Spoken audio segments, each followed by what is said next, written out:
Entonces sería el miércoles, hoy terminamos con turismo rural y el miércoles tenemos clases normales pero grabadas. Es decir, la clase la van a tener, solo que no en nuestro horario porque yo me tengo que presentar en el edificio aulas por la votación.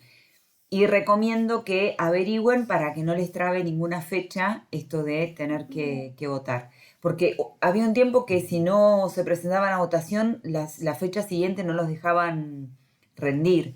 No sé si eso seguirá igual o si también hay para centro de estudiantes, pero se eligen autoridades académicas.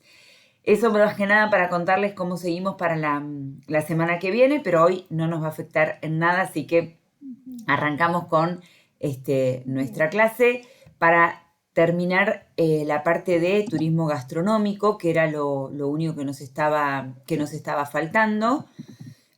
Sí, acá estamos, así que vamos rapidito a la parte de repaso para acordarnos un poquito de la clase pasada y finalizar con este tema. Entendíamos que la gastronomía no era lo mismo que comer, ¿no? Sino que es bastante interdisciplinar, ¿no? Y que tiene procesos físicos, químicos, culturales, socioeconómicos, donde el ser humano cultiva, procesa, distribuye y consume buenos alimentos y bebidas para su bienestar físico, mental y social. Es decir, es como que es mucho más que simplemente alimentarse. Y lo que habíamos también visto era un poquito de historia, como para entender que los cambios culturales que ha aplicado la gastronomía en el hombre han sido importantísimos. Desde la creación del fuego, los tamaños que iban teniendo las cocinas, la incorporación de utensilios, decíamos como el tenedor, como ollas, todas esas cosas que le fueron dando al hombre una diferencia importantísima.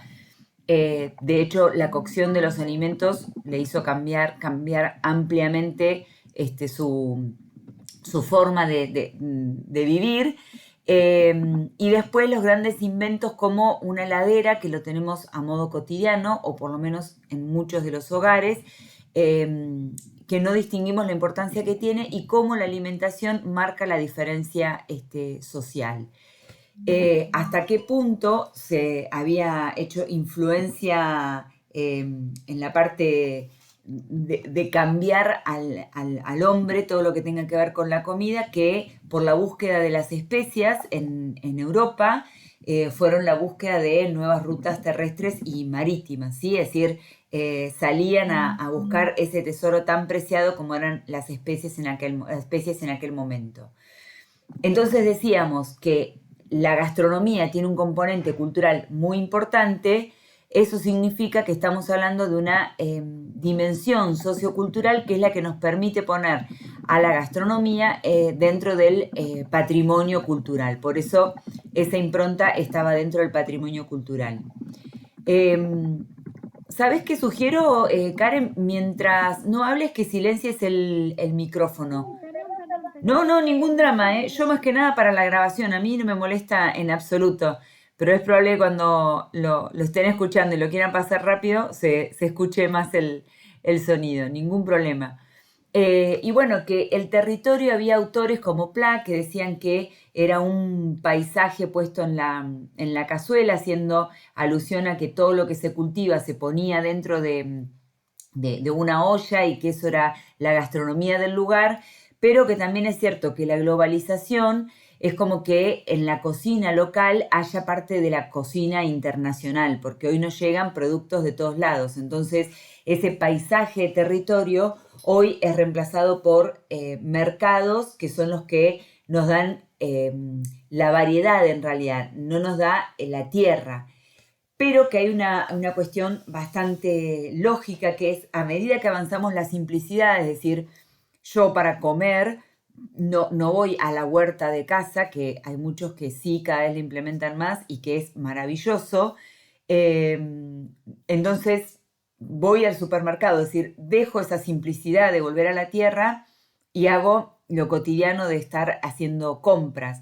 Entonces es cierto que el mercado me permite tener coco, capaz un día, otro día me permite tener papaya, pero no son los productos que pueden llegar a generar la tierra, pero la gastronomía en Esquel podría estar acompañada con cualquiera de estos productos que llegan a los mercados.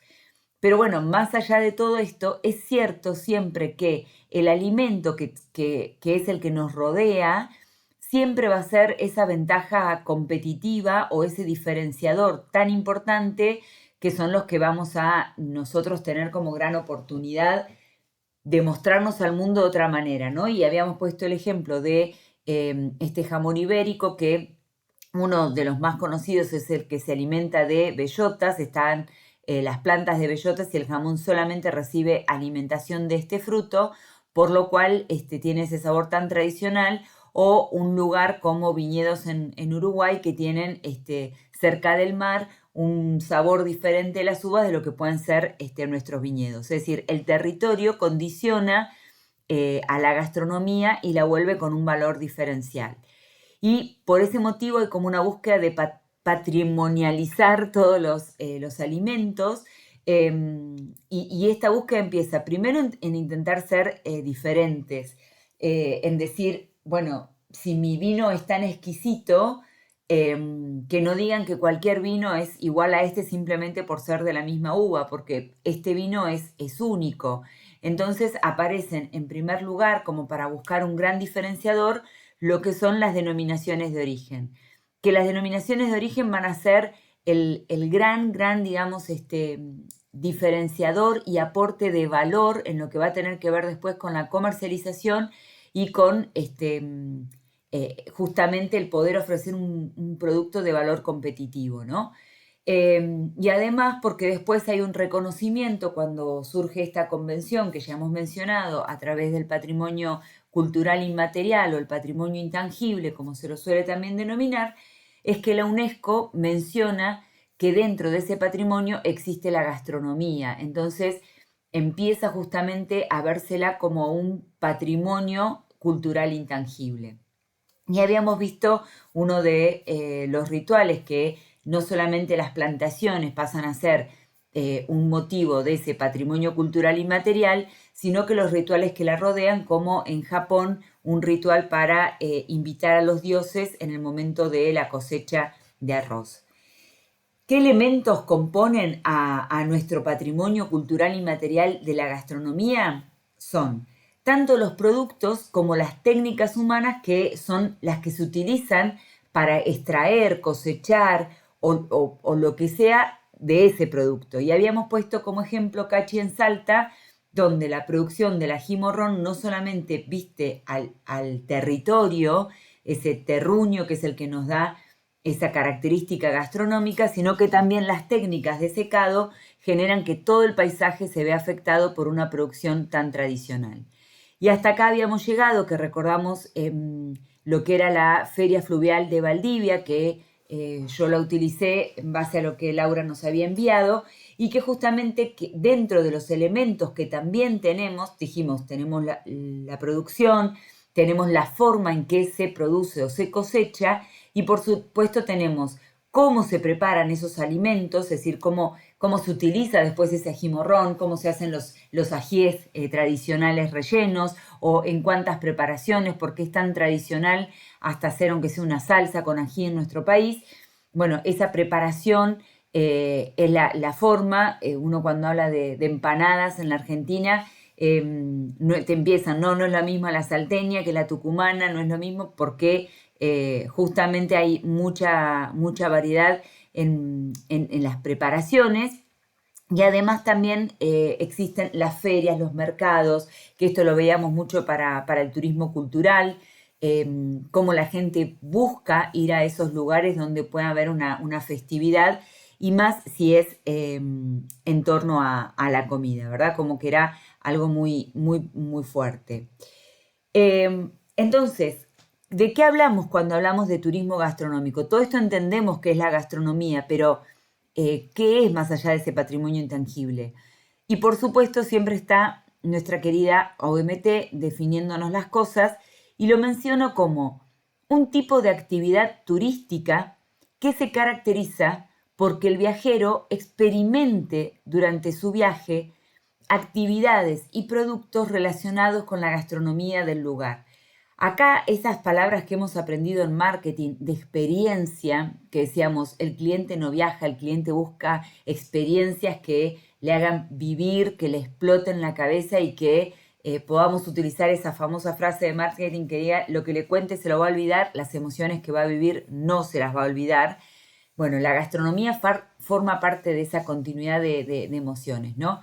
Pero además de las experiencias culinarias auténticas, tradicionales, innovadoras, el turismo gastronómico también puede incluir otro tipo de actividades, que acá entra ya nuestro tema que viene así como en cola de vagón, que ya es un enganchado, no es que sean dos cosas diferentes, simplemente que analizamos uno primero y el otro después, que tiene que ver con el turismo rural, porque cuando la gente disfruta de actividades gastronómicas, muchas veces está la visita a productores locales o participar en festivales gastronómicos, como puede ser ir a la fiesta del salame en Mercedes, ir a la fiesta de acá en la comunidad de Sierra Colorada está la de la tortilla al rescoldo, que es también una forma de gastronomía de nuestra comunidad mapuche. Bueno, esa forma de participación, asistir a clases de cocina, que está muy, muy de moda, especialmente en los países asiáticos,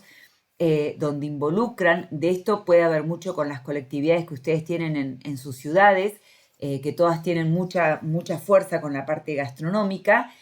Y menciona que el enoturismo, justamente todo lo que tenga que ver con el turismo del vino, tan fomentado en la Argentina, incluso en nuestra zona, perdón, Katy, cuando digo nuestra zona hablo de cordillera, que tiene que ver con un subtipo del turismo gastronómico y que se refiere al turismo con el propósito de visitar viñedos, bodegas, degustar, consumir y o comprar vino, ya sea directamente o cerca del lugar donde se produce.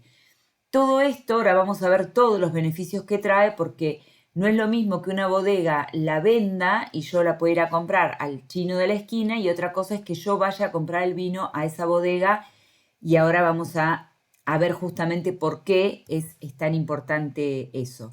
Vos sabés, Karen, que por supuesto me interrumpís cuando quieras, que si no yo sigo derecho, pero todos los comentarios, cosas que te acuerdes o incluso si lo relacionás con Vancouver en buena hora, y ponemos ejemplos también como para ir avanzando. ¿Cómo se ofrece? Es decir, yo hablo de turismo gastronómico, ya entendí lo que las formas, los componentes de la gastronomía, ya entendí el por qué se lo ve como un patrimonio cultural inmaterial, entiendo lo que es el turismo gastronómico. Ahora, ¿cómo puedo yo armar un producto turístico a través de la gastronomía? Todo turismo que sea del tipo gastronómico obviamente tiene que implicar una experiencia en gastronomía. Eso está descartado. Algunos buscarán simplemente la comida tradicional, es el que vive en la Argentina y va a buscar el asado, el choripán, el que va a la zona del litoral o a nuestro país vecino de Paraguay y busca la sopa paraguaya, el que se va para el lado de Chile, Perú y va a estar buscando un ceviche, el que vaya a Brasil y busque una feijoada. Después, tarea para el hogar, si alguno de estos platos no los conocen, los buscan porque son hiper representativos de regiones. Pero otros también van a buscar lugares con los chefs más destacados, es decir, van a disfrutar muchísimo ir a lugares con premios, a lugares que figuren en la guía Michelin, de los mejores lugares gastronómicos, y otros les van a gustar, perdón, el encanto de la comida casera y van a tratar de ver qué lugares son aquellos más tradicionales. Ustedes piensen que los fanáticos de estas modalidades, los travel foodie, o como de la forma en que se puedan llegar a identificar, realmente son fanáticos, tienen blogs, tienen seguidores en Instagram donde entre ellos van diciendo qué hacer, a dónde ir, qué comer. Es un mundo espectacular. Y a ver si les puedo mostrar Perú, dijimos la clase pasada, a ver si lo tengo acá, tour gastronómico, sí. Dejo de compartir y ahí les muestro. Perú es un lugar simplemente maravilloso con todo lo que tiene que ver con gastronomía. La comida peruana ha tenido muchísima, muchísima fuerza acá. Entonces yo les traje como ejemplo, ahí se debería ver, eh, cómo los clásicos de la gastronomía peruana se ofrecen en un determinado barrio, ¿no? Y entonces te cuenta eh, que, bueno, un tour gastronómico en Lima podés degustar 15 comidas y bebidas peruanas en uno de los barrios más bonitos de Lima, el artístico y bohemio Barranco, interactuar con nuestros anfitriones locales para aprender a preparar el famoso ceviche y pisco sour. Eso a la gente le encanta. Recordemos que mencionamos todo el tiempo que la gente quiere, no nos olvidemos, primero, que estamos hablando siempre del patrimonio cultural inmaterial, entonces a la gente interactuar le parece fascinante. Entonces, no solo que podés comer el ceviche, sino que además podés aprender a hacerlo y encima aprender también a hacer un pisco sour. Bueno, y todo lo que hacen, ¿no? Es decir, 15 platos, van recorriendo un montón de lugares, la gente realmente sale a degustar comidas, acá te dan todos los menús que pueden hacer, lo que incluye el tour gastronómico, por dónde vas a ir y bueno, y así te muestran y estamos vendiéndolo en $87 para comer un montonazo y conocer comida típica de Perú. Es decir, como verán, la gastronomía se puede mostrar de un montón de formas. No es que tengas solamente que pensar en la parte rural, que es en la que nos vamos a meter ahora, pero la posibilidad de la gente de consumir gastronomía en un determinado país es increíble y variada. Continuamos acá.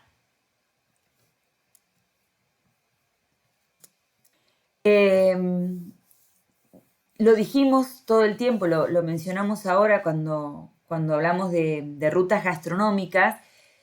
Cuando arrancamos hablando de turismo cultural, mencionábamos que existe una oferta para que exista el turismo cultural, tiene que haber un equipamiento permanente, como un museo, como un lugar religioso que la gente vaya a visitar, como un lugar de memoria, bueno, todas las variedades que puedo tener, un conjunto arquitectónico, pero cuando todo eso estaba, y estas son las cosas que ustedes tienen que tener en cuenta al momento de armar su singularidad, ¿no? Ese conjunto arquitectónico, cuando está puesto dentro de una ciudad, cuando además tengo un evento que se hace en ese lugar, es algo muchísimo mejor, ¿sí? Es explosivo. Entonces, por un lado pueden haber lugares de gastronomía que son únicos y por otro lado pueden estar las rutas gastronómicas, que las rutas gastronómicas es cuando a través de ese territorio, ahora les leo bien lo que dice la definición, pero para que ustedes entiendan es cuando tengo una ruta real, una ruta física, que me va enganchando un montón de lugares que se van uniendo por la producción y de la cual van surgiendo encima diferentes platos, lo cual hace que no vaya a un restaurante, vaya todo un territorio a recorrer su gastronomía.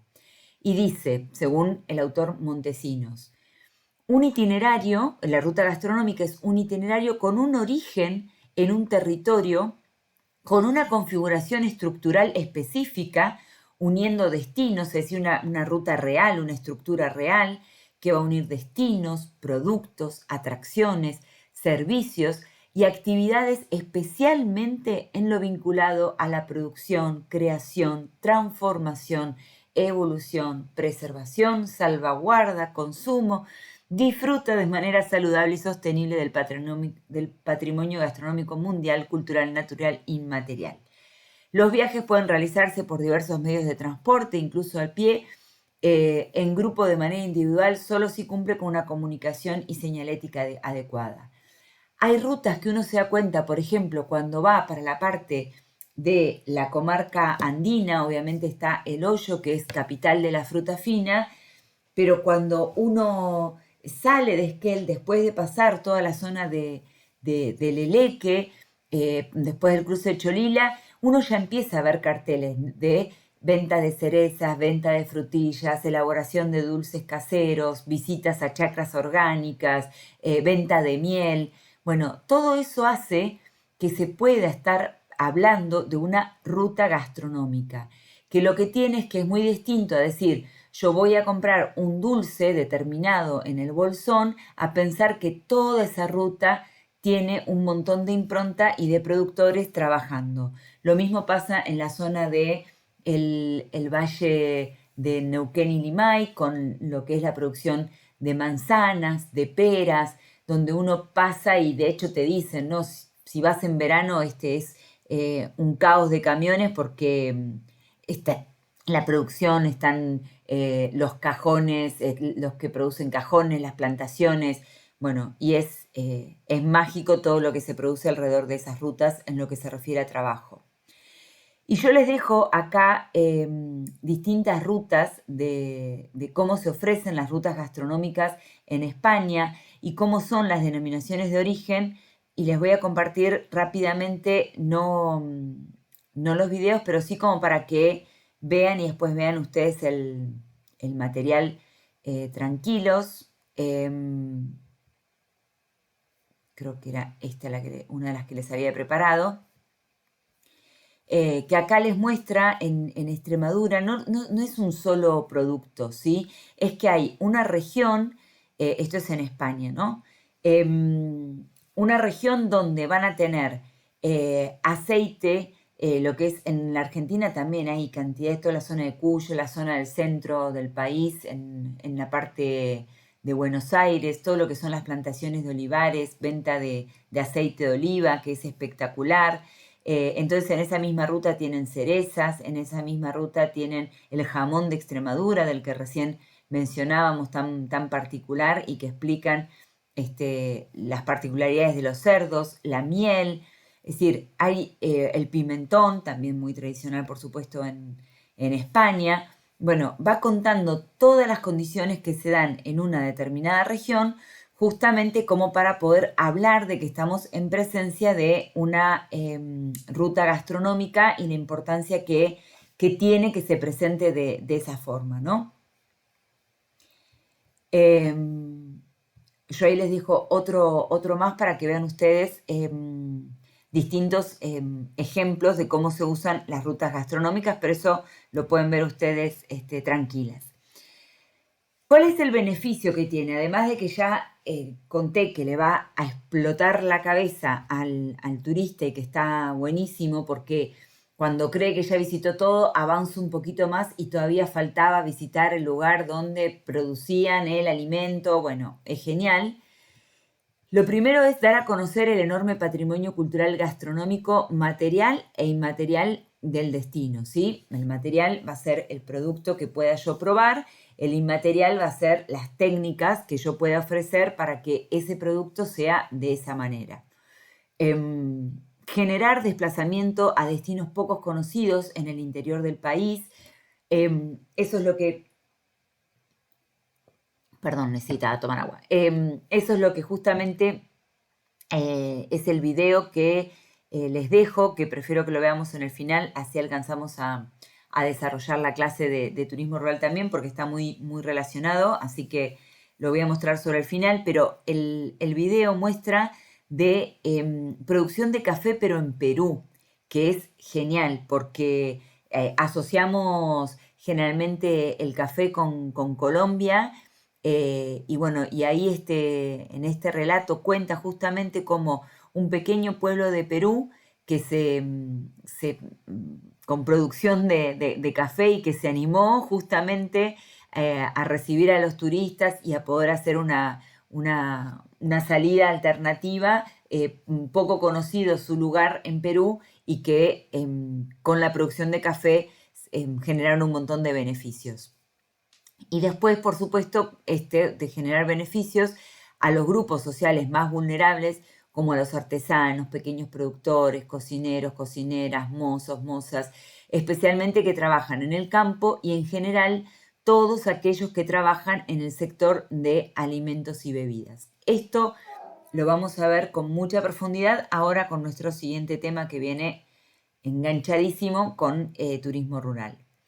Es muy importante ofrecer información y recomendación a los clientes potenciales de esta cultura gastronómica que van a querer disfrutar del destino, para que sepan que los alimentos son sostenibles al consumir de manera justa productos y servicios gastronómicos artesanales. Ahí explico un poquito más esto. Dinamizar el sector agrícola y potenciar la venta de productos endémicos de la región y reducir la inmigración al generarse nuevas fuentes de trabajo fijas y eventuales. Todo esto lo volvemos a repasar ahora, pero algo interesante es que lo que se busca, tanto sea cuando hablamos de rutas gastronómicas o rutas productivas, cuando hablamos de turismo rural, es por supuesto que sean alimentos sostenibles y que sea de un turismo sustentable. Si bien lo hemos aclarado desde el momento que trabajábamos impactos en introducción al turismo, de que bregamos por un tipo de turismo que sea sustentable en cualquiera de sus formas, sí es cierto que hay estas tipologías, como puede ser un turismo de rutas gastronómicas o un turismo rural, buscan con más fuerza que ese turismo impacte lo menos posible y que queden muchos beneficios para el sector agrícola con productos que sean propios de la región y que sea una producción de alimentos que tampoco estén dañando el ambiente y que haya una comercialización justa.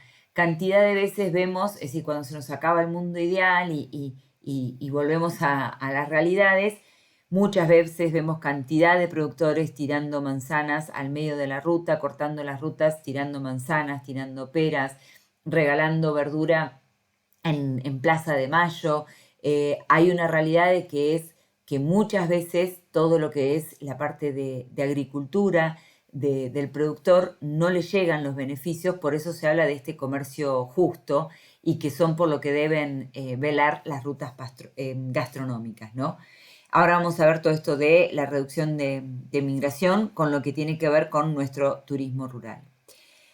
¿Qué tipos de rutas gastronómicas hay? Es decir, cuando hablo de rutas gastronómicas puede haber diferencias en las rutas que se presenten de una manera o de otra. La más tradicional, la más tradicional de todas, y esa es la que estamos más acostumbrados también nosotros a conocer, es la ruta gastronómica que se presenta por producto.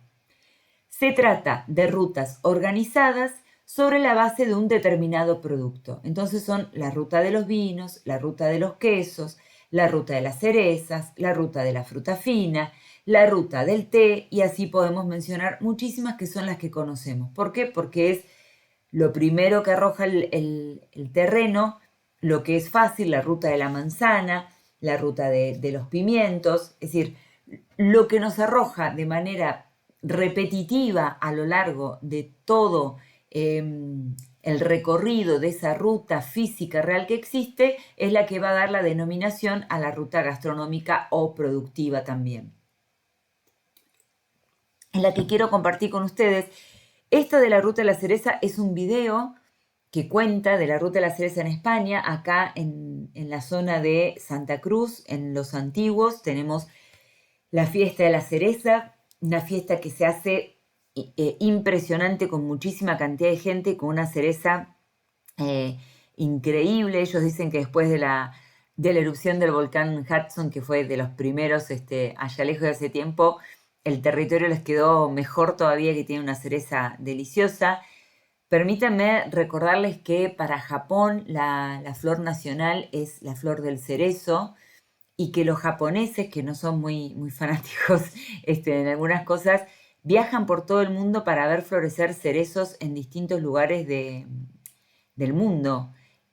Así que es más que interesante. Bueno, Trevelin también tiene un establecimiento de cerezas y justamente vinculado con familias japonesas.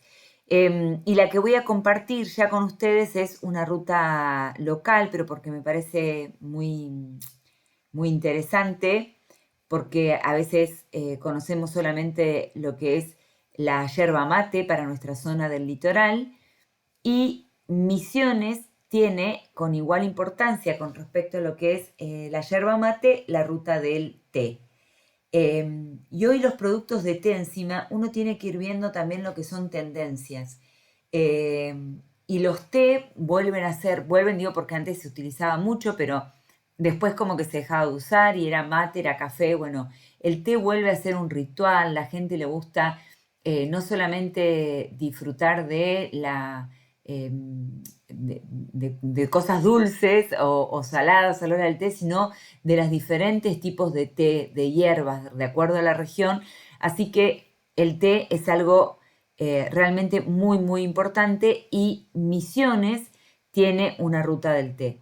Si bien les dejo un montón de cosas, pero miren, hasta tienen el club del té, es decir, realmente es muy interesante.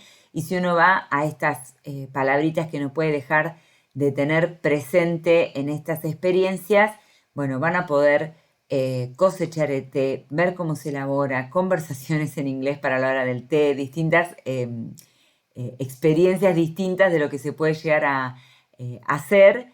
Y las visitas, ¿no? Fíjense que en esta de las visitas la gente va lista para cosechar sus hojas del té y todas las experiencias, las degustaciones. Vieron que antes parecía que solamente se podían degustar vinos, se hacen degustaciones de té, se hacen degustaciones de yerba mate.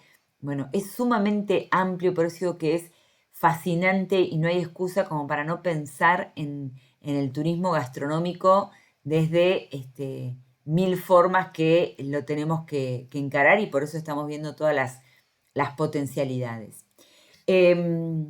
La otra parte de rutas que tenemos, es decir, dijimos que la ruta más tradicional es la que se presenta por producto y la otra ruta ahí, yo les dejo para que ustedes vean la de los quesos y las cerezas, que está muy entretenida y linda. Y la otra es por plato, es decir, habíamos dicho que no siempre hay productos que se dan en la zona y que igual se los utilizan los platos porque ya ha sido costumbres.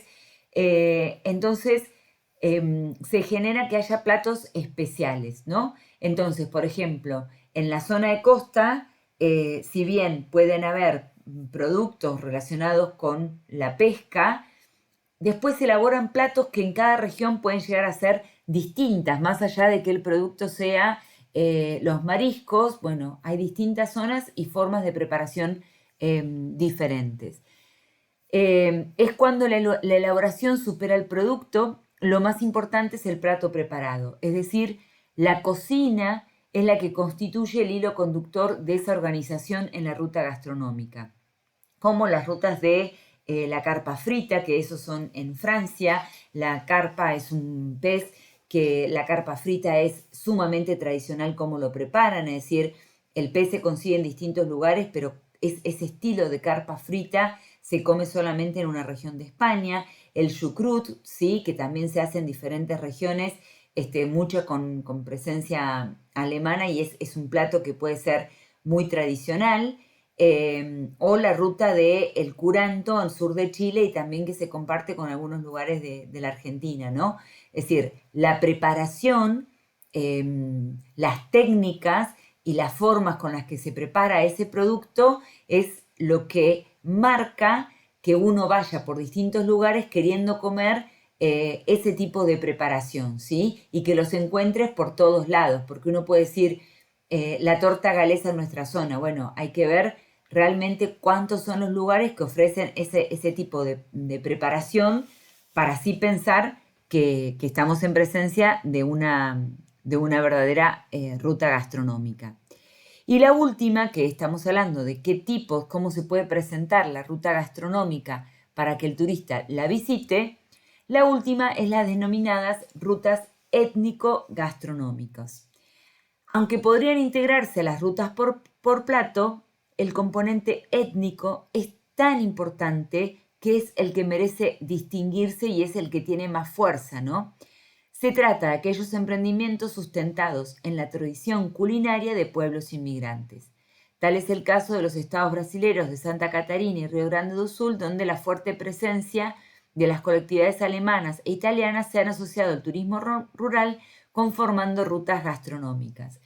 Esto tiene que ver también cuando hablábamos del turismo cultural, que habíamos citado a la autora que mencionaba, que es muy importante entender que hay lugares con su cultura propia, pero que hay una gran, gran cantidad de población que viaja, unos números impresionantes de gente que ya no viven en los países donde nacieron y que esos inmigrantes son los que se llevan consigo su cultura. Entonces, el patrimonio inmaterial, decíamos que para que pueda conservarse, siempre hay que mantenerlo en su contexto. Recuerdan que decíamos hacer tangible lo intangible y además revalorizarlo en un contexto para que no se arme digamos, una burla a lo que puede ser ese patrimonio. Pero está siempre la salvedad de los inmigrantes, que son los que lo sacan de contexto, pero lo llevan con ellos. Entonces, es esa cultura donde hay una estopa, por ejemplo, a la entrada de Epuyén o a la salida, como se lo vea, que no tiene absolutamente nada que ver, no es la religión principal, el budismo en esta zona, y sin embargo uno encuentra eso como una manifestación cultural.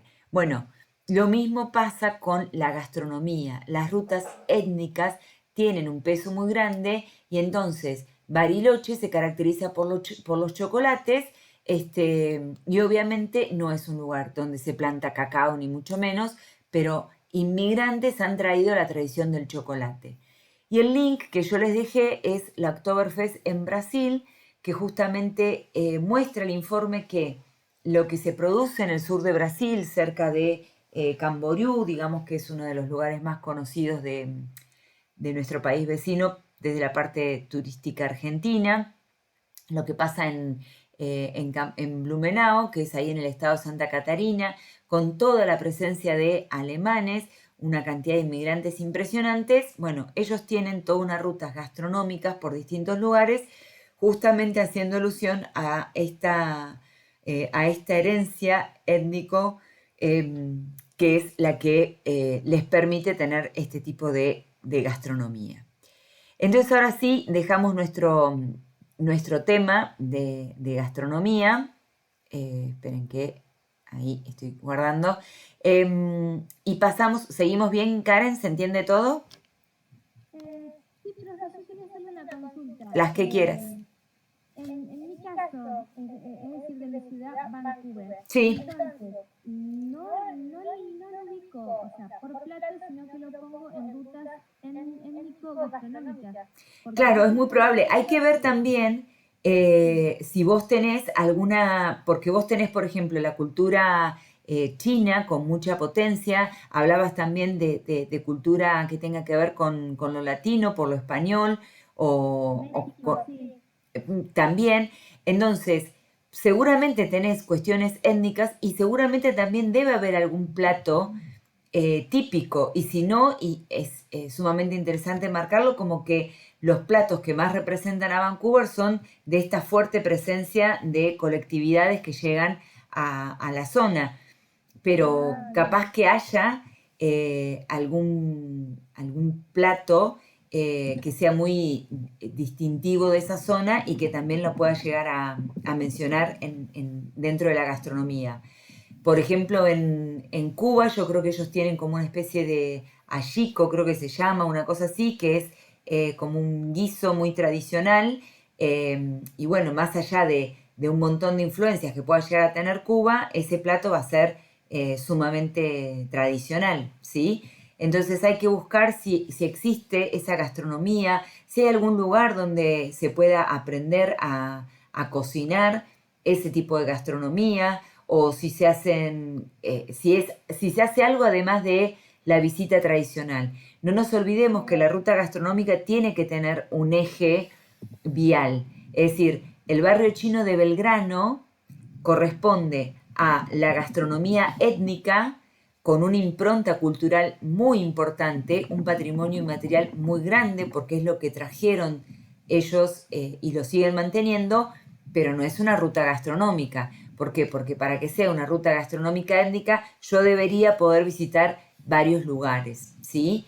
Eso me permitiría hacer una ruta gastronómica. Por ejemplo, yo podría pensar la ruta de los galeses gastronómica, si de Madryn a Trevelin tuviese varios lugares donde se sirve el té galés, o varios lugares donde se hacen comidas típicas, o la ruta gastronómica mapuche, si tengo distintos lugares a lo largo de toda la provincia donde se puede degustar esa ruta. Si no, no es ruta, es un riquísimo patrimonio cultural, es como la oferta del equipamiento cultural, ¿sí? Son determinados lugares donde se ofrece esa gastronomía. ¿Se entiende la diferencia entre ruta y un valor gastronómico importante? Sí, profe, gracias. Ahí lo anoté. Buenísimo. Vamos entonces a nuestro tema de hoy, que es nuestro turismo rural, que decíamos es como si fuesen hermanitos y solamente los separamos un rato para hablarle primero a uno y después al otro, pero no es que haya que considerarlos tan diferentes con respecto a lo que es una ruta gastronómica. Acá voy a sacar... No, no lo ven ahí. Perdón. Este es el que tengo que sacar.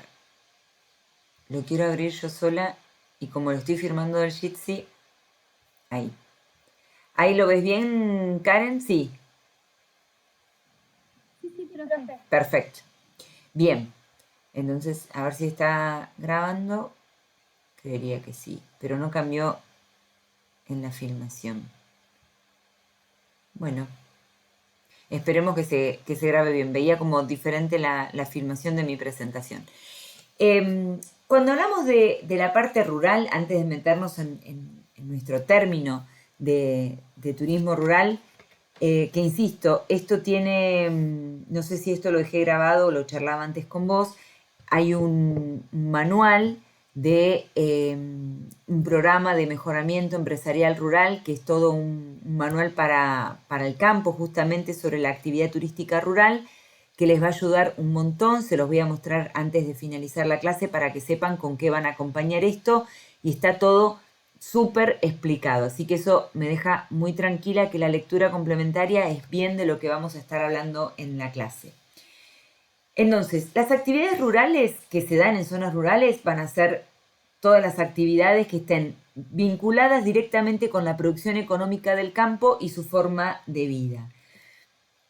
Lo que tiene positivo estas actividades rurales es que en general son más las externalidades que se generan de manera positiva que de manera negativa. ¿Qué son externalidades? Todas las actividades económicas que hacemos, todas, incluida nuestra actividad turística, siempre genera un impacto que no es el que está previsto dentro de ese movimiento económico. Entonces nosotros lo analizábamos justamente en turismo, lo veíamos como impactos. Y en todo lo que tenga que ver con el campo, esas externalidades que se generan suelen ser muy positivas por todo lo que genera del regreso a la tierra, de ser obviamente los principales lugares que nos alimentan. Saco ahí para no distraerlos. Imagínense que no podríamos pensar en la alimentación del mundo, me podrían decir, bueno, sí en laboratorios, pero no es la que queremos, si no pudiésemos tener los emprendimientos rurales. Entonces hay cuestiones muy positivas, las negativas es el uso de pesticidas, los problemas que se generan laborales, bueno, y una serie de cosas que tiene también la parte negativa, que es la que tenemos que tratar de cambiar. Pero además de esas actividades rurales agrícolas, existe algo que se llama el empleo rural no agrícola, que es conocido con la sigla ERNA, de empleo rural, que no tiene que ver ese vínculo directo con la parte agrícola. Y externas son tareas desarrolladas por los hogares rurales en actividades económicas distintas al empleo del campo, ¿sí? Es decir, son todo lo que no es lo que directamente sea la parte de campo como producción, son tareas, empleos no rurales, empleos rurales no agrícolas, perdón. Y puede ser, se consideran que sean tanto en su explotación agrícola, o como asalariado en otras tareas agropecuarias, manufactureras, que incluyen a la agroindustria y a los servicios de distintos tipos. Esto está sacado textual del libro de bibliografía obligatoria que ustedes van a tener, que es este manual de turismo rural. ¿Por qué hacemos estas salvedades? Porque en realidad el turismo rural es parte de las denominadas justamente de este empleo rural no agrario, de las que no entrarían dentro de lo convencional, ¿sí? Que lo que va a servir esto es que es la puesta en valor del patrimonio intangible de las áreas rurales. Todos estos trabajos, que no son directamente los vinculados con la parte de agro, son las que están reivindicando y valorando ese patrimonio que es esa vuelta al contacto con la naturaleza, esa vuelta a las fuentes, que es las tradiciones, especialmente para aquellos que viven en las zonas urbanas. Este informe justamente menciona más adelante, y hay varios autores que siempre lo dicen, es que cuando uno a un chico de una ciudad, pero no estamos hablando de Esquel ni de Madrid, sino realmente a un chico que pueda vivir en Buenos Aires o en la ciudad de Córdoba, si uno le dice dibuja un pollo, el pollo va a ser como el dibujito animado del pollo ya rostizado, servido en una bandeja de la mejor forma, ¿no? El decir la palabra pollo no tiene una connotación de un pollo con vida. Es decir, el pollito, que es una cuestión más afectiva, la realidad es que se enojó mi perra, perdón, el escándalo. La realidad es que justamente la gente de ciudad no termina de conocer nunca todo lo que tenga que ver con la actividad rural. Entonces, tiene una búsqueda desesperada de poder acercarse a lo que tenga que ver con el campo. Perdón que me distraje por todo el barullo de casa. Ahora, si bien es cierto que reivindicamos este patrimonio intangible y que las zonas urbanas se desesperan por esa búsqueda a lo rural, tenemos que tener en cuenta qué es realmente lo que forma parte de una oferta para que esa oferta tenga turismo rural. Leo y explico un poquito cada cosa. No alcanza con estar en espacios rurales solamente. Requiere sí o sí vincular una actividad con la parte económica rural. Y se necesita que exista la iniciativa y la gestión local, que la cultura local tiene que ser el componente clave del producto.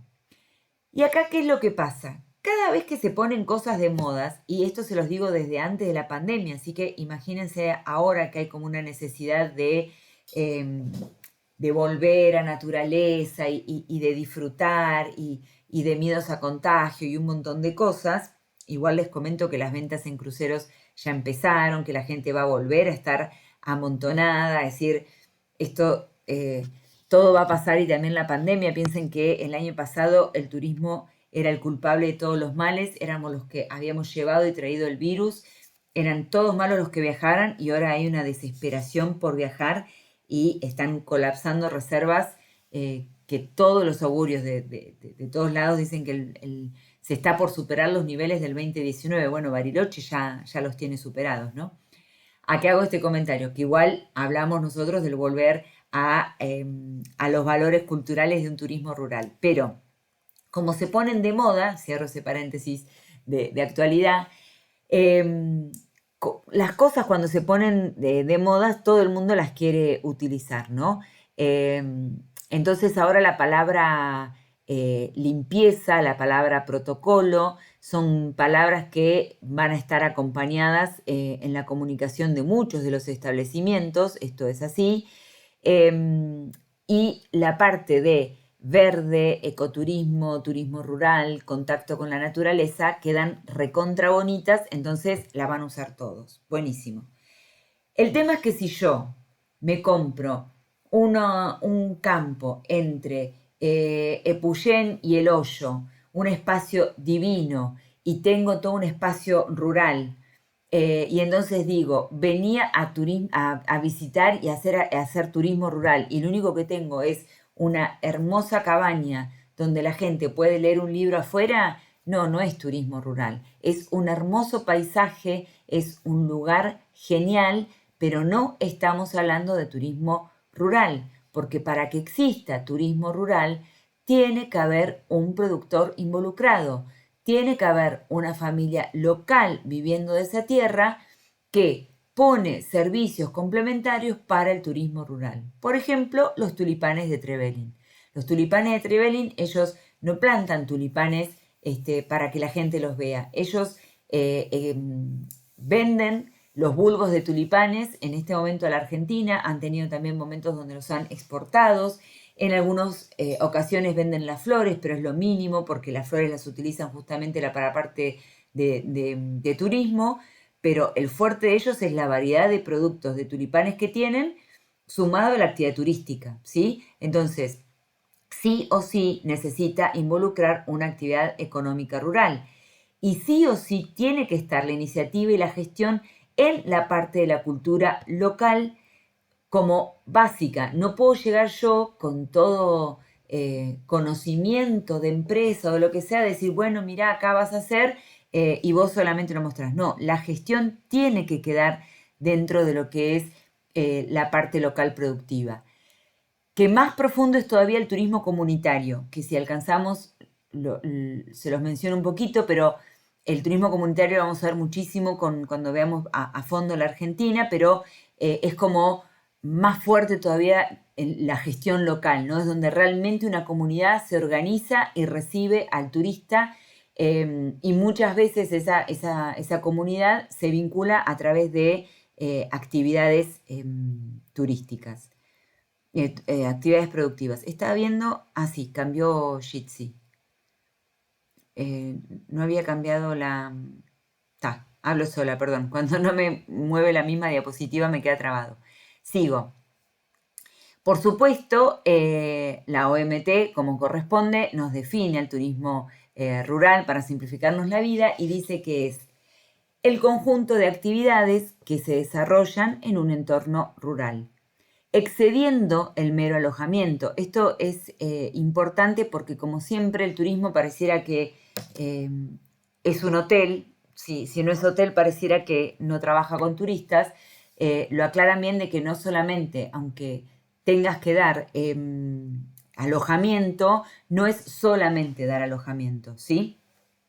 Y que pueden constituirse para los habitantes del medio en una fuente de ingresos complementarios a los tradicionalmente dependientes del sector primario, convirtiéndose en un rubro productivo más de la empresa agropecuaria. Y esta parte es la que nos vincula muchísimo con la parte rural, porque históricamente nosotros siempre que hemos mencionado que el turismo tiene estacionalidad, que qué genial que ahora todo el mundo está el fin de semana largo de octubre, pedían por favor no viajen porque estamos colapsados, qué genial, y en mayo estamos solos como locos malos, ¿no? Y al campo, ¿qué le pasa? Lo mismo, tiene un momento de cosecha de uvas, la vendimia, buenísimo, todos estamos haciendo cosas, tulipanes, se llenó de gente y en 5 meses, si no sale a vender los bulbos, no tiene absolutamente nada para hacer. Se fueron las florcitas y todo el mundo se olvidó de los tulipanes. Entonces, realmente lo interesante de poder pensarlo en conjunto es que es una nueva fuente de ingresos. Y esa es la parte interesante que se le ofrece a cualquier persona que está en actividad de campos. ¿Qué beneficios son los que genera el turismo rural? Esto seguimos trabajando con el manual de turismo rural, que es el que ustedes van a tener como lectura obligatoria y fue citado al comienzo, y de eso está copiado esta parte de los beneficios.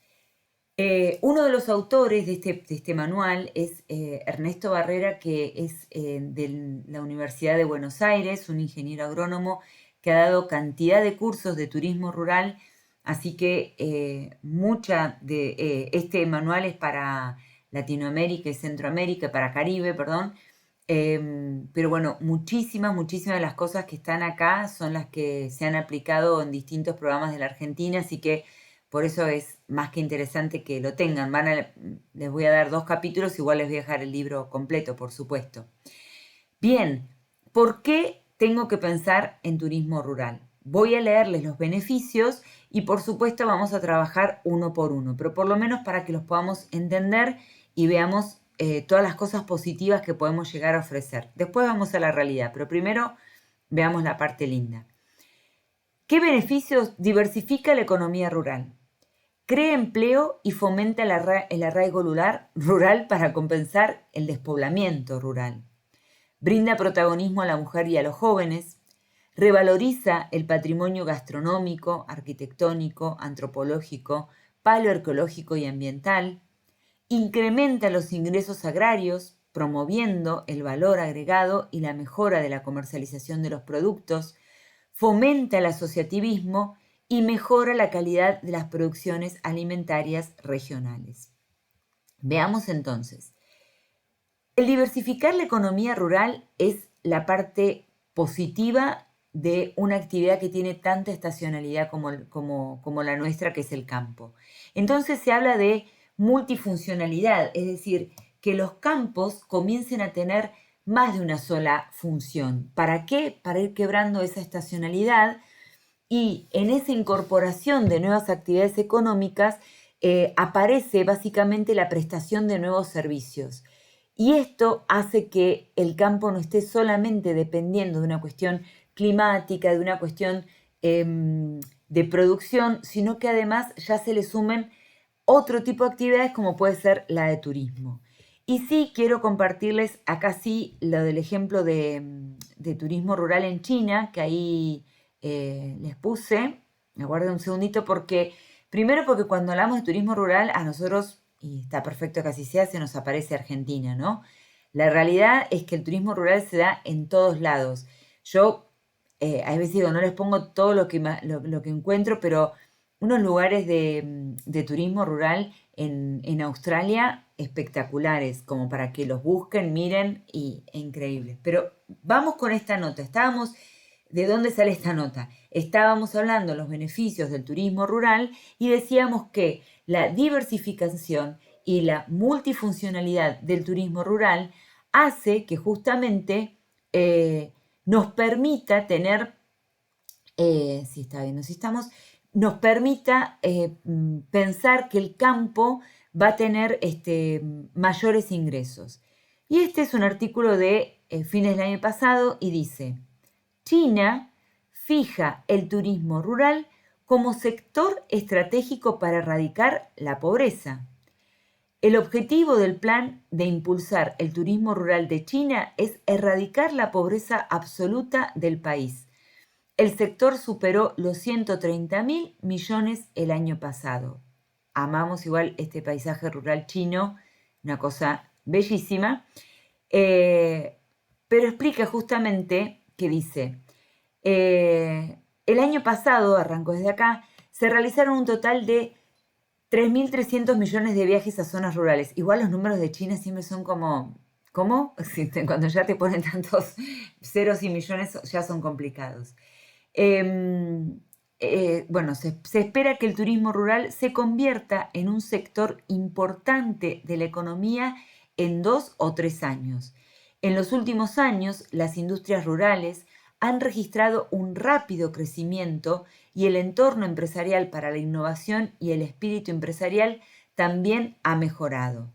Más de 8,5 millones de personas regresaron o se mudaron a las áreas rurales el año pasado para iniciar negocios o trabajar en negocios innovadores. Esto tiene que ver con el punto que vamos a ver sobre el fomento al arraigo rural. Es decir, acá están explicando con números reales y estadísticas que con el plan, proyecto que tienen, la gente está volviendo al campo. Claro, imagínense que lo que más tiene China es gente, eso no nos cabe la menor duda.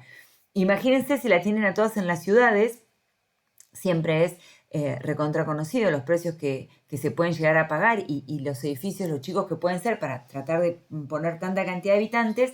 Imagínense si se les van todos del campo, ¿no? Bueno, con estos programas de turismo rural han logrado que la gente regrese a las áreas rurales. Aunque la economía china se ha ralentizado en plena pandemia de COVID, es probable que el país se ciña a su... No, me quedé tildada de por qué no subía la nota. Acá. Es probable que el país se ciña a su meta de completar los parques a finales del año, que desde 1997 ha trabajado para crear parques nacionales en China y que es la actual directora de conservación, bueno, un grupo de reflexión redactado. Esto porque están diciendo que el objetivo es erradicar la pobreza absoluta y que la prioridad para ellos es trabajar en las zonas de agricultoras y zonas rurales y que encima también van a tratar de mejorar toda la parte de los parques nacionales que tienen, ¿sí? Entonces, acá queda bien claro cómo un país como China le está dando importancia. Digo como China porque uno lo asocia con todo lo que puede hacer la industria, obviamente, textil por excelencia. Bueno, como también puede ser encontrar en el turismo rural algo tan importante como una diversificación y una salida económica. ¿Cuáles eran los otros? Estamos trabajando sobre las funciones que puede tener. Esto que recién mencionamos, el crear el empleo y fomentar el desarraigo rural. Y contener, no fomentar, perdón. Me puse fomentar como sin ninguna ni la otra. Después ahora se los corrijo antes de subírselos. La demanda de mano de obra por servicios, ya sea la producción de alimentos, las artesanías o el turismo, es mayor a los trabajos de agricultura familiar, de la agricultura tradicional. Es decir, la cantidad de gente que se necesita para producir un determinado alimento, como pueden ser conservas, como pueden llegar a ser chacinados, no es lo mismo que la gente que simplemente tiene que faenar un animal, ¿sí? Entonces, o cosechar determinado producto. Eso hace que haya más posibilidades de generar empleos y que la gente no tenga que ir sí o sí a las ciudades para conseguir trabajo. Y por eso es tan importante esto de brindar protagonismo a la mujer y a los jóvenes. ¿Por qué? Porque en general el paradigma que establece el campo es asociar los trabajos de campo con los hombres. Pero sin embargo, ya cuando se empiezan a involucrar con el turismo rural, la mujer en muchos casos es la que protagoniza los cambios y la diversificación. Y los jóvenes permanecen y además son también los que llevan la innovación dentro de los establecimientos. El caso, por ejemplo, de tulipanes, que lo menciono porque es como que todo explota de tulipanes en el mes de octubre, realmente fue el hijo el que dio ese giro importante para que aceptar que vengan turistas y un montón de cosas. Muchas veces es esa impronta de juventud que les dan otro rol, que ya no es eso de que los hijos no pueden hablar y el padre es el único que tiene razón, no, por suerte. Entonces son los que les van a poner la innovación, la tecnología que tanta falta hace, los que van a estar compartiendo en redes sociales, los viñedos de Nantifol es lo mismo. El hijo de ellos es el que armó todo el sistema de riego, es el que armó la parte de bodegas, de redes sociales. Entonces es fantástico ese encanto que le ponen los jóvenes. Y la mujer adquiere un rol protagónico, no por estigmatizar en que la mujer es la que tiene que estar cocinando, limpiando y atendiendo, pero es muchas veces la que siente el mayor orgullo de poder mostrar su casa rural, la de que la aplaudan porque cocina algo riquísimo, la que pueda tener esas ganas de ser anfitriona y de mostrar el espacio en el que habita, con distintas actividades como la que vemos acá, que es apicultora, y que se va a dar toda la maña, no solamente para fabricar la miel, sino para poder explicar los procesos.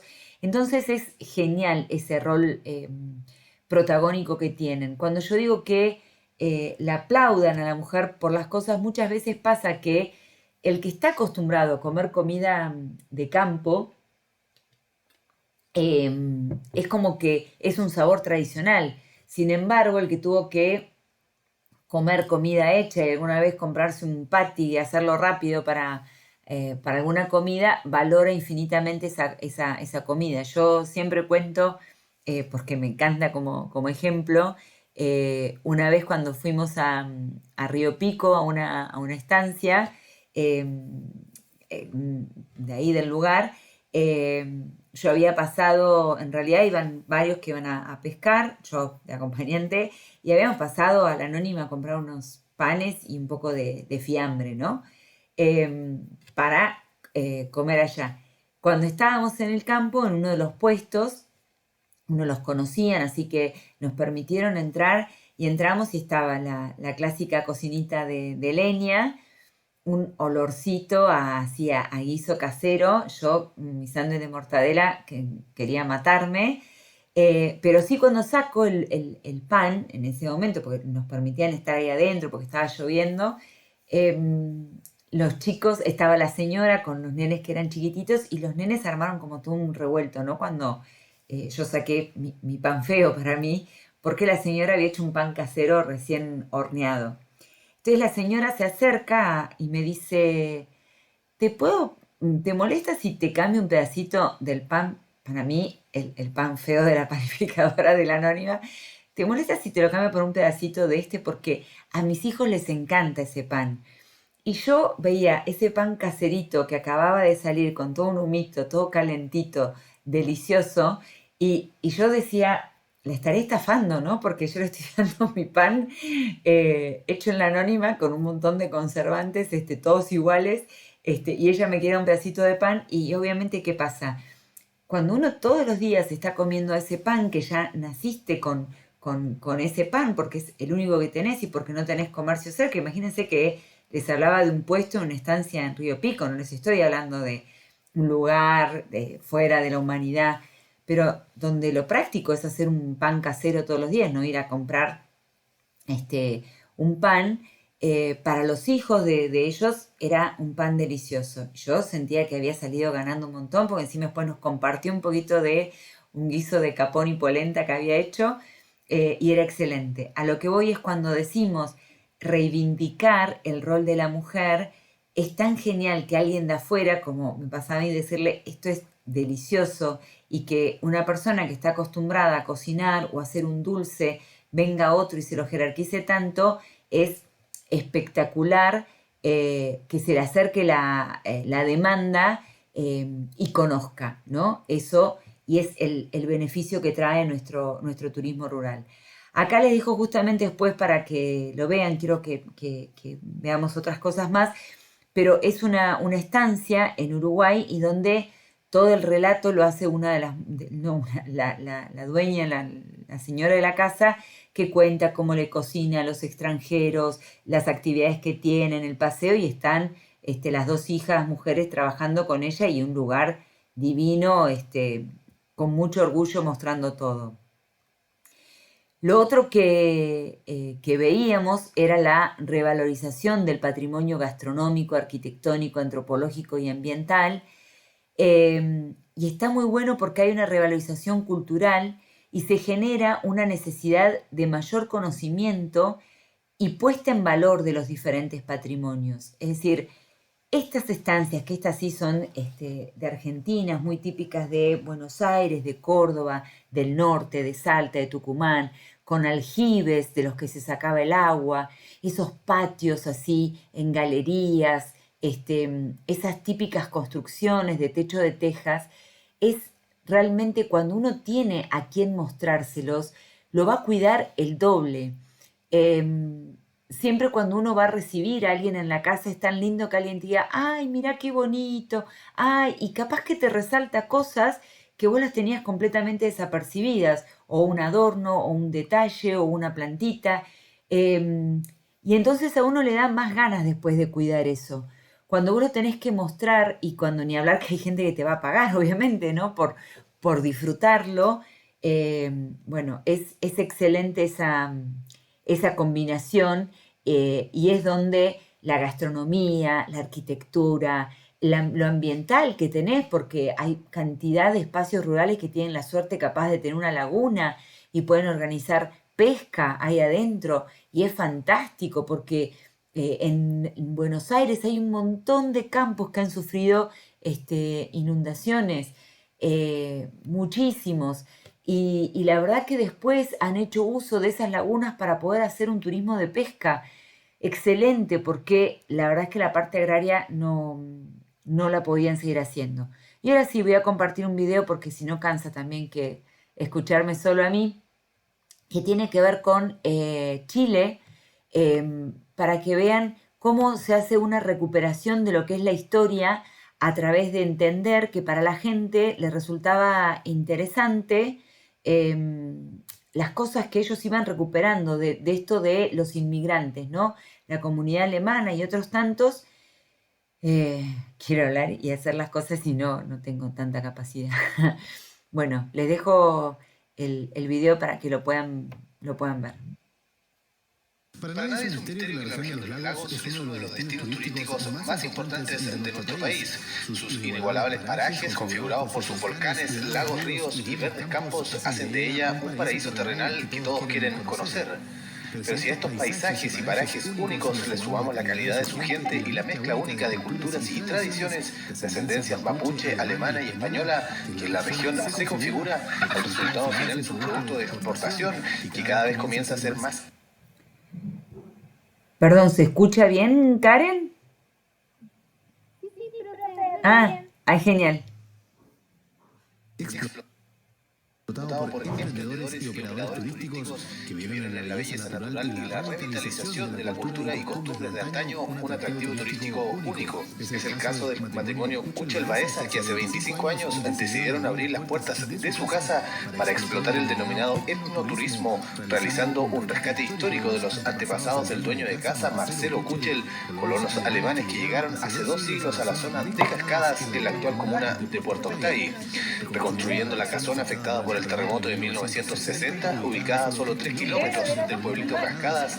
Han logrado recopilar fotografías, documentos y libros que datan desde 1850, pasando por utensilios, herramientas utilizados por colonos alemanes y comuneros huilliches de la zona. Este lugar ofrece a sus visitantes y huéspedes un recorrido único por la historia de esta familia y de los primeros habitantes que llegaron al sector. Ha sido un trabajo de harto tiempo, no ha sido una cosa de un día para otro, ha sido de ir descubriendo pequeños tesoros, viendo el valor que tienen, el valor histórico, digamos, que no es un valor monetario, clasificando un poco las cosas y desechando lo que no tenía importancia, pero ha sido un continuo estudio de todo lo que hemos pillado, y irlo poniendo dentro de un contexto de la casa igual, como la cultura huilliche, la española, la alemana, ir poniendo dentro de un contexto y rescatar la historia de la zona, más que nada, rescatar la historia de las cascadas, que antiguamente se llamaba Río Blanco. Y después, como el año 50 más o menos, cambió el nombre de las cascadas. Entonces nosotros mantenemos, digamos, hemos rescatado el nombre antiguo, lo que había antiguamente, por donde pasaba el camino. Pero no solo eso, pues además de dar hospedaje en cómodas habitaciones habilitadas incluso para discapacitados con el denominado turismo rural asequible, gracias al apoyo de INDAP, la Posada del Colono ofrece lo mejor de la gastronomía alemana en un trabajo de revitalización de recetas de antaño realizado por la señora Emma, que sumado a la calidez en la atención configura un destino único que usted no se puede perder. Pero si de calidez y belleza de hogar se trata, lo de Mirta y Manuel es simplemente impresionante. Refugiados en lo alto de una pradera, al interior de la comuna de Puerto Octay, se encuentra este verdadero palacio del arte y la decoración. Procedentes de Santiago, el matrimonio Gaete Díaz decidió un día dejar el ruido y la vorágine de la capital para recalar en este campo que poco a poco fueron limpiando y despejando, trabajo que les entregó cada uno de los materiales con los que construyeron su hogar. Luego de esto, según ellos mismos confiesan, todo se tornó un sueño hecho realidad.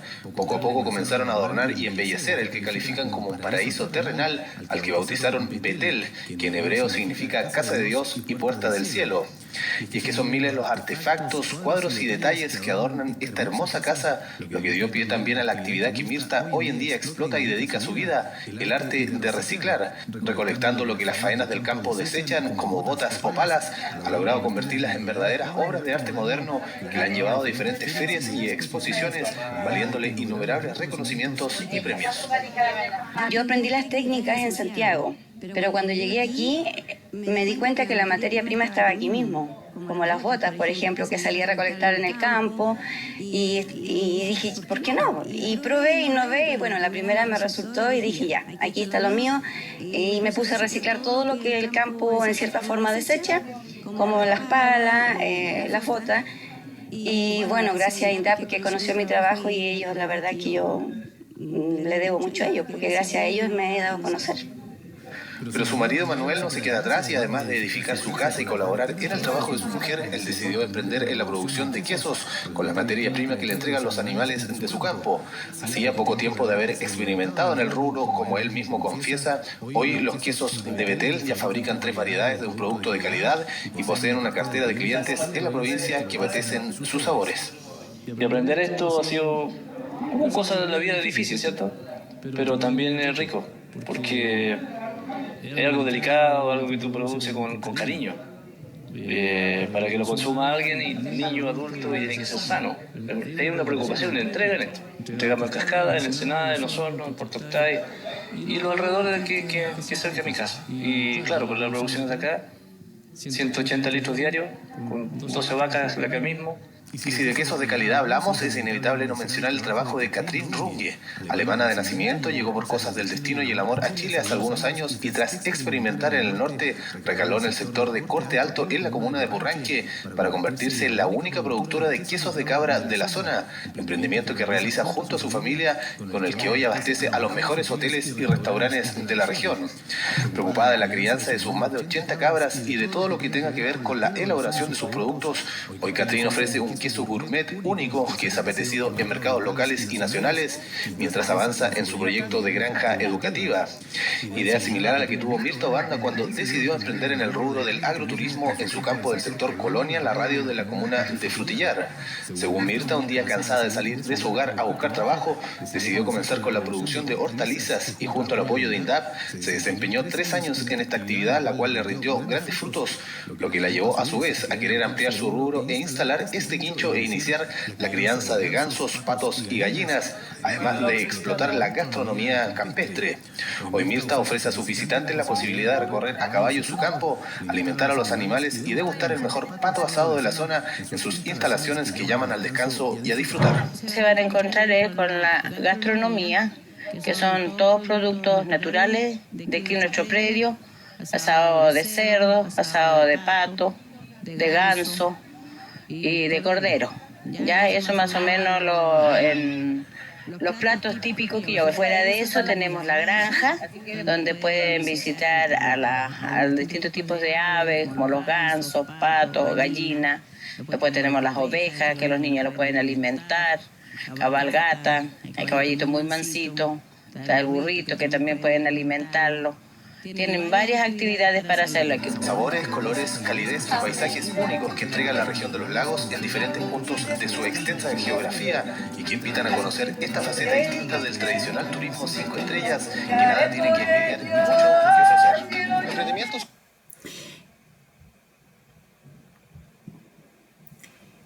Ahí, bien, sigo porque ahí simplemente hace un cierre, ahí está. Simplemente hace el cierre contando porque en realidad invitan a una expo ganadera ahí en Chile, la zona de Puerto Vara, Frutillar, Puerto Montt, Puerto Octay, que es la que dicen que se distingue por hotelería de 5 estrellas, es decir, invitan a la gente a que vaya a esta parte de lo que tiene que ver con el turismo de campo y que ahí vemos perfecto todo lo que recién mencionábamos, que ahora les voy a mencionar otros más, pero la diversificación con la mujer. Fíjense, haciendo artesanías, el orgullo que sentía la mujer de decir, por acá va lo mío, esto es lo mío, es decir, porque había pintado una bota que había encontrado en el campo, que de hecho era perfecta, ¿no? Porque no es que uno la pinta, sino que una artesanía increíble.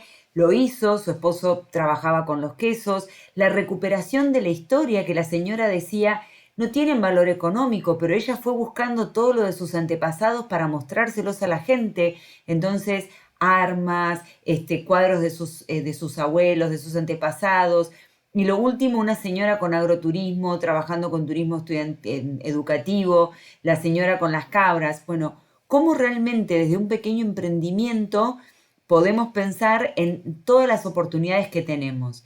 Y avanzo lo último un poquito más, para ir ya finalizando en breve. Los puntos que nos quedaban justamente era que había una mejora en la comercialización de los productos. Recuerden que habíamos partido de la diapositiva que decía, bueno, ¿qué beneficios tiene, no? Esto de diversificar la actividad, de que los jóvenes y las mujeres quedaban, esto de el fomento de poder generar el arraigo en la zona rural, este último de la revalorización del patrimonio, también mejora la comercialización de los productos, fomenta el asociativismo y mejora la calidad final en las producciones. Entendamos algo, la gente en el campo que está tan separada y que muchas veces se reúnen para alguna cosecha o para algo, a medida que ellos puedan trabajar en conjunto, van a mejorar la escala económica. Es decir, no es lo mismo que yo sola intente venderle a alguien a poder tener una asociación. Creo que en la comarca andina había una asociación que era Tranqueras Abiertas, asociaciones que nos permitan, bueno, lo más emblemático en la Argentina han sido las estancias de Santa Cruz, que ellos justamente por diversificar han sido el ejemplo de el campo en Santa Cruz, el precio de los commodities, de lo que es el valor internacional de los productos del campo, o productos estandarizados si se quieren, habían bajado un montón y Estados Unidos, ay, qué mal que estoy, y Santa Cruz tuvo que salir a utilizar sus campos porque no conseguían precio de lana ni de carne, ni el precio de carne de oveja ni nada. Entonces era mucho mejor salir a comercializar la parte turística. Entonces Estancias de Santa Cruz fue uno de los pioneros en hablar de turismo en la Patagonia, ¿no? Bueno, eso es fomentar el asociativismo. ¿Cómo se mejora la comercialización y la calidad? La comercialización es porque ya no somos simplemente el sector terciario que tiene que ponerlo en el mercado, como decíamos, los problemas que tienen los productores. No tiene que esperar que alguien les compre ese litro de leche a un valor ínfimo y que después la leche en los supermercados tenga una barbaridad de precio. Yo trabajando en un turismo rural, abriendo a los servicios, lo que puedo hacer es fabricar quesos, poner un puesto donde le puedo servir leche fresca, enseñarle a la gente a que ordeñe la vaca y servirle después licuados con leche fresca. Entonces, todo lo que sea conservas, todo lo que sea dulces, todo lo que sea embutidos, es perfecto porque amplío la demanda. Es decir, realmente no estoy esperando ser el final del eslabón, sino que amplío la demanda de una manera excelente. Y como la demanda es la que está en mi establecimiento comprando y probando los productos, me permite saber si gusta o no. No es lo mismo que yo vaya y deje la miel en una dietética para que me la vendan, a que alguien me esté diciendo, vengo a buscar tu miel porque es exquisita y me encanta la miel que vos hacés. Entonces, eso tiene que ver con que el campo, el poder trabajar con turismo, con distintos servicios, mejora toda esa productividad. Obviamente que esto no es, ya lo sabemos, en turismo no es todo tan perfecto. La realidad es que los productores muchas veces no tienen tiempo de poder atender a los turistas o los quieren atender pero no reúnen las condiciones de producto que el cliente va a demandar, porque como todo cliente, lo mismo que hablábamos del turista cultural o lo que sea, que le guste la tranquilidad, la paz y todo lo demás, no significa que para llegar tenga que romper el auto porque las rutas están destruidas, porque no hay accesos correctos, porque cuando llega encuentra lugares que no son muy limpios. Bueno, cuidado porque es una cosa tras de la otra y lo más probable es que tenga un montón de gente en el momento que tenga su producción. Es decir, el turismo y el campo climatológicamente van a coincidir muchas veces, entonces por eso es que se necesita más gente y lo mencionábamos al principio dentro de los beneficios, pero son siempre también cuestiones y hay que garantizar que el turista quiera llegar, si no vivimos prometiendo cosas de turismo rural, siempre un montón de parajes que después nunca ven a nadie y es muy frustrante. Y esto, ahora sí como para finalizar las últimas diapositivas, es entender que cuando hablamos de turismo rural, no es pensar solamente en la vaca y la lechuga, para decirlo de manera bruta, sino entender que hay muchas variedades. Y entonces puedo pensar En el agroturismo, que obviamente va a ser todo lo que tenga que ver con, sí, la tierra, el que recién mencionaba el informe en Chile, poder alimentar a los animales, poder hacer una cosecha de frutos, poder experimentar lo que es una producción, pero también está el ecoturismo, turismo aventura, que es el poder hacer turismo deportivo, ¿no? Cada uno con una impronta distinta, pero decíamos recién, pueden haber lugares donde pongan lugares para pesca, lugares para canopy, lugares de cabalgatas. Hay lugares, por ejemplo, que habilitan los cotos de caza. Obviamente yo no los comparto en absoluto, pero hay muchos campos donde, por ejemplo, en Entre Ríos, en los arrozales, las palomas son un problema gigante porque les arruinan mucho las cosechas, entonces ellos lo complementan con un turismo de caza y de esa manera controlan lo que son las plagas de palomas. Lo mismo en algunos lugares con respecto al zorro. Bueno, más allá de que no sea de mi mayor agrado, el turismo de caza es uno de los turismos que mueve cantidad de gente en cualquier país. La pampa con el jabalí también, de hecho ellos se caracterizan por presentarse como turismo de caza, ¿no? Otras modalidades, turismo religioso, es decir, hay lugares donde se puede practicar porque tienen capillas viejas. Recuerden que antes, para lo que es la Iglesia Católica, en muchos lugares tenían sus propias capillas, las estancias, entonces también se puede practicar. Cuando hablábamos de la religión evangélica, decíamos que se hacen retiros en casas espirituales. Bueno, esos suelen estar vinculados con espacios rurales. Existe un turismo de salud, el turismo que tiene que ver, por ejemplo, termal.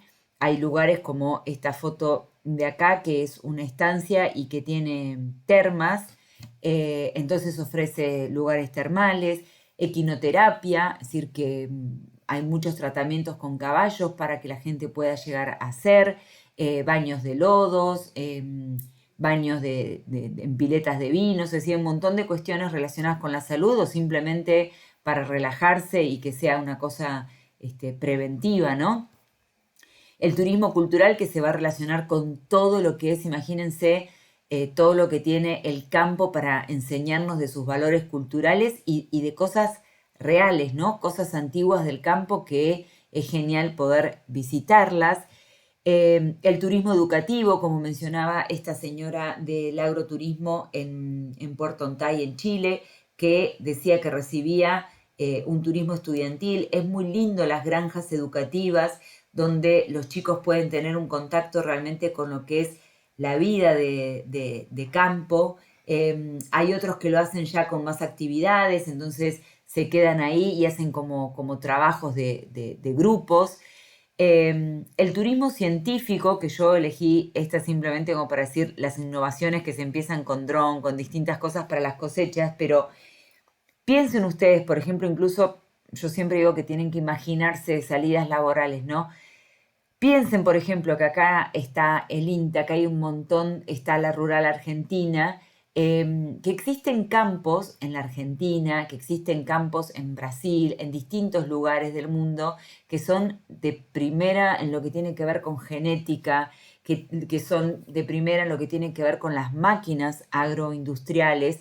Entonces que hay mucha gente que feliz de la vida viajaría a conocer todo lo que es la tecnología en el campo, para poder justamente visitar algo distinto, ¿no? Es decir, el campo como toda cultura de patrimonio intangible que dijimos, si la llegamos a estancar, se muere. Es decir, ninguna de las culturas que nosotros proponemos que sean motivo de visita es porque la queremos mantener estática, porque sabemos que vamos a una muerte segura de esa comunidad o de ese valor cultural. Para mantenerla en vida hay un montón de campos que obviamente tienen una tecnología que no la podemos ni imaginar.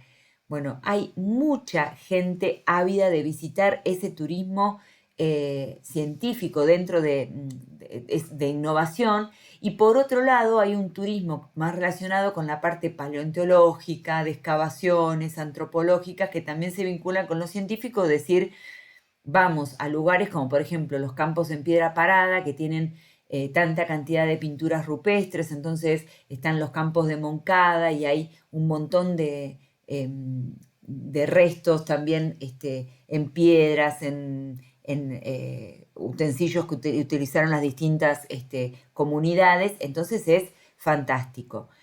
Y por último, solo como para mencionar, un turismo de eventos, que acá está como así el soñado de un evento así en un casco de estancia muy bonito, pero además de esto tan top, se hacen presentaciones. Muchas veces cuando se lanza un nuevo auto se elige un lugar en el campo para mostrar y se invite a la gente a que vaya a ese espacio.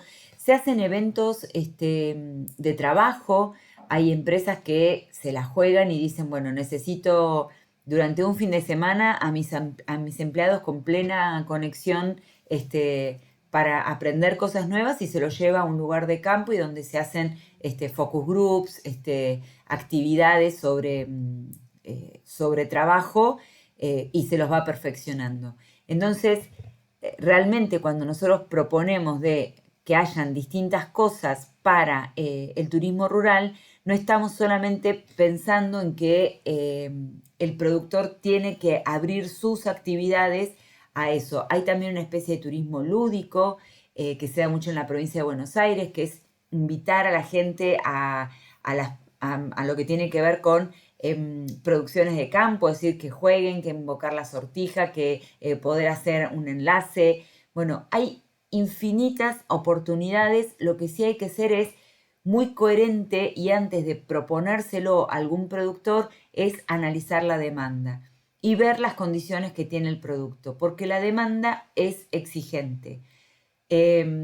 Existe, les decía yo, un tipo de turismo que es un turismo comunitario, que es el que sí la gente va a estar más predispuesta a involucrarse directamente con la comunidad anfitriona, va a estar más predispuesta a compartir de otra manera, y es bien válido y lo podemos hacer, pero si no, en general el turismo rural es una demanda bastante exigente, que quiere esa sensación de volver a la naturaleza, pero que se le dé todo de una manera impecable. No sé si quedaron algunas dudas de esto, Karen. Tenía una duda, pero era más que nada con qué es lo que quiso decir en el video de Chile, de que ahí yo me di cuenta de que todos los casos mencionaron que fue muy importante la ayuda que le dio una organización que se llama INVAP, pero no sé si era INVAP. Sí, correcto. Es como acá decir Corfo, por ejemplo, es como decir la Secretaría de Agricultura y Ganadería, es como decir el programa Raíces. En general, todos los países, por lo menos los que se han analizado, siempre tienen fomento para el turismo rural. Y sí, es correcto. Claro, porque en realidad, por ejemplo, acá si no estuviese Corfo, que a veces no funciona del todo bien, que es la Corporación de Fomento, justamente para fomentar las actividades de campo, si no estuviese el programa de la Secretaría de Agricultura, Ganadería y Pesca, es decir, el productor necesita un acompañamiento sí o sí para disparar. Cuando comienza a exportar, necesita que lo ayuden para organizar toda la parte de exportación, y de la misma forma que necesita esa ayuda, necesita la colaboración para fomentar el turismo rural. Imagínense que la gente que está en el medio del campo, darse a conocer y todo, siempre tiene que haber un Estado presente para que estas cosas se puedan optimizar. O que sea con otros niveles. Bueno, la Asociación de Estancias de Santa Cruz fue bastante de emprendimientos privados, pero con una fuerte comercialización en Buenos Aires, que eso los ayudó mucho, y con un paisaje muy grande, es decir, ellos tenían a favor un paisaje patagónico bastante importante. Pero sí, muy bien el detalle que sí hablaban del... Y vas a ver cuando termine el final del video, que se lo saqué para que no se hiciera tan largo, justamente termina hablando del INVAP y diciendo que son los que están organizando la próxima feria y que los invitan a todos a estar en esa feria de productores. Y es importantísimo. Sí, bueno, buenísimo, profe. Bueno, ya lo pongo a grabar, así lo ven Katy también y Laura, y suerte con el trabajo, me van avisando todo lo que puedan llegar a necesitar.